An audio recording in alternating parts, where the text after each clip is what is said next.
The end of winter has arrived. It is a time of renewed energy and hope, and in my part of the world, the perfect weather for an annual hot air balloon festival. It is one of my favorite events of the year. Something about seeing whimsical-looking flying machines in the air makes the little child in me all giddy with delight. It feels like I briefly enter a sort of dream. Luke and I have made it a tradition to go out together each year to see them off. As we watched, we realized that we couldn't wait to share this experience with our little one in a year's time.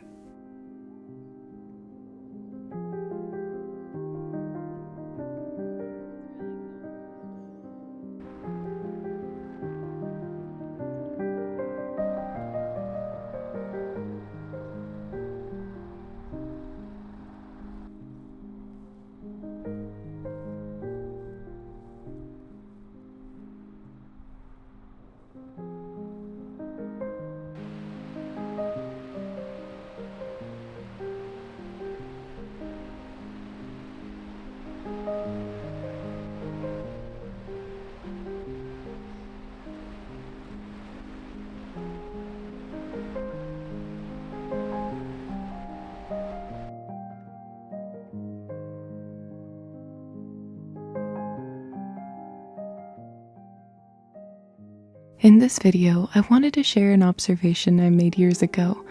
I was raised with an alternative education, and one defining aspect of my childhood is that I spent most of it offline. It is partly due to my age, and the fact that cassettes were still a thing when I was born, but also because I genuinely didn't have much interest. It wasn't until I went to university that I started using anything other than a flip phone and got my first social media account.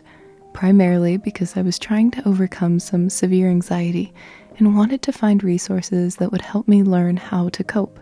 I sought out online groups of people also seeking to recover from these debilitating experiences.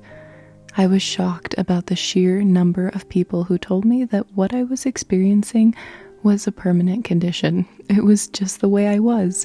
I had to just learn to live with it. There was no point in trying to improve it, because if I was able to heal and fully recover, it meant that it hadn't actually been that bad. Those words stuck with me for some reason, and I deeply internalized it for years. I truly believe there's nothing I could do to improve my interior life. However, I plodded along, and soon, when I had grown and matured somewhat, I found a lot of wonderful souls that helped me on my journey, and many free online therapists that shared their knowledge on YouTube. I practiced what I was taught, I applied it rigorously, and ever so slowly began to feel better. I learned about neuroplasticity, began to regulate my emotions, and have made progress I never thought I could. I'm not saying the journey is easy, and everyone's situation is different. There is no one-size-fits-all. All I simply wanted to share is that I truly believe it can be dangerous to be so negative towards ourselves and others without balancing it with other perspectives.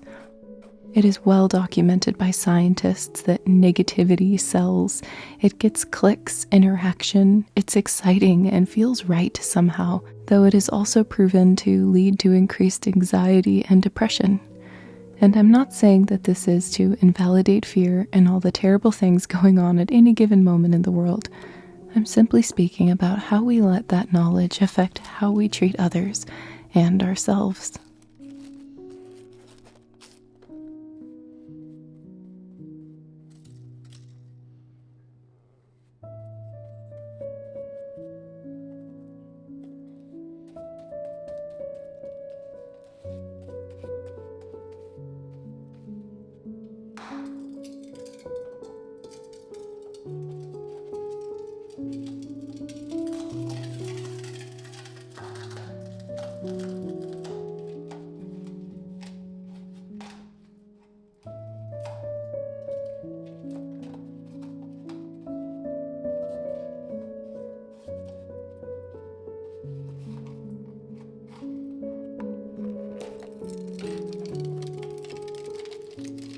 In my short life, the only thing I truly know is that it is our very nature, along with the seasons, the moon, life itself, to change and grow.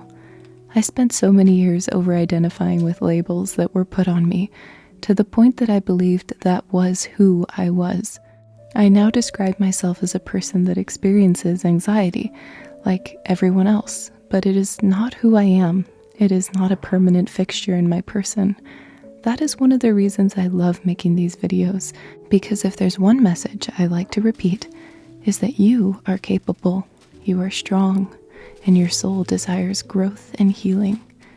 Not everyone will believe in you. Some people will try to hinder you. There will always be a lot of fear and bitterness in the world at any given moment in history. However, you can be a source of light in the darkness. And I'll tell you a secret. Once you decide to be that source of starlight, you'll realize that there are entire galaxies of stars and that you are far from alone.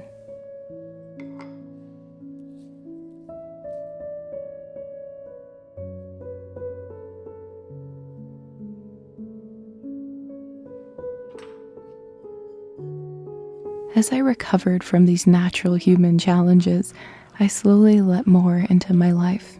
New relationships, scary things and wonderful things and stressful things and all and everything that is part of living a full life. I still regress at times, and each moment teaches me the power of believing in myself, that I'm not helpless and I'm not static. I can change and things can get better. And for me, there's no better symbol of that than the springtime, when all is renewed and all that seemed to be dead and gone begins once again to grow.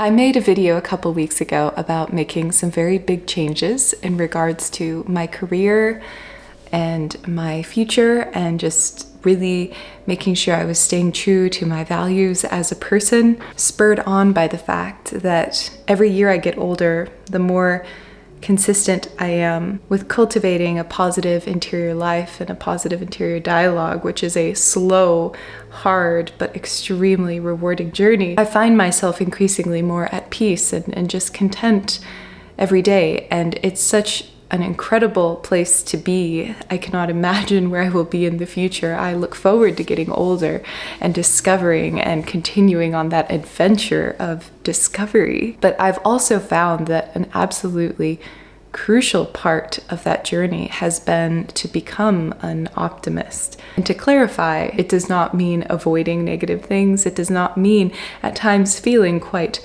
critical or pessimistic or experiencing feelings of fear and despair, which I know are so prevalent at any point in history. For me, being optimistic is about balancing out those emotions, balancing out what you consume, how all those things that you are bringing into your mind space and bringing into your person, if those help or hinder your journey, and what that says about your interior dialogue and how you feel about yourself as well as about others. And what is very interesting to me is that online, when I've talked the most about being very content or very happy, I've often gotten more criticism. And I find that really interesting. I was reading a book about making decisions about your career and defining your success by your interior state, not external standards.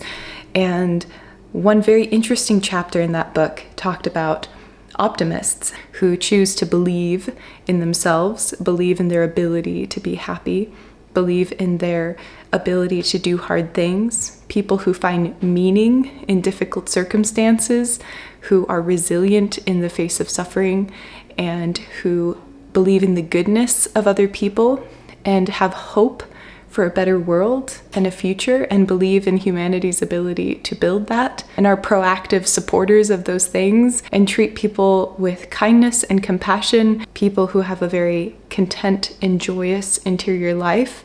It was fascinating to read about these studies, these decades of research that showed people who are able to find positivity in circumstances throughout their life are able to live longer, lead healthier lives, cultivate a balance in which they have less stress-induced illnesses. Seeing that research was fascinating because I certainly have not considered myself a positive person for a good portion of my young adult life, and it is only now that I think I'm becoming someone that inside feels peace.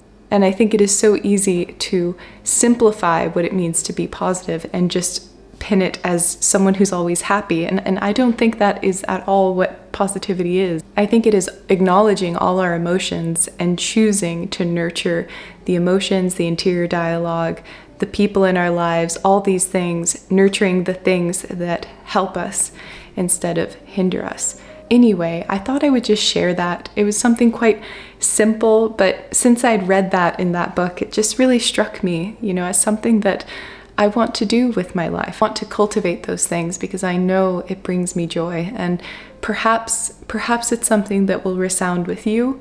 Perhaps not. I don't know, but I just wanted to share it because it was extremely important in recovering from very crippling anxiety at one point. Feeling like my interior life was a scary place, and transforming that has been so rewarding and not easy, but so rewarding. With that being said, I wanted to also let you know that my Etsy shop will be open for a very short amount of time for some international orders. I've gotten a lot of messages from people asking if they can make an international order, and I did explain earlier this year that I'm not able to do those anymore for a while. I hope to be open again permanently someday in the future, but I'm not really able to do them consistently now. However, I wanted to give an opportunity for those who are interested to place an order. I will be able to fulfill a handful of them, so I just wanted to let you know. But anyway, I'm sending you all so much love, and I will see you very, very soon. Goodbye.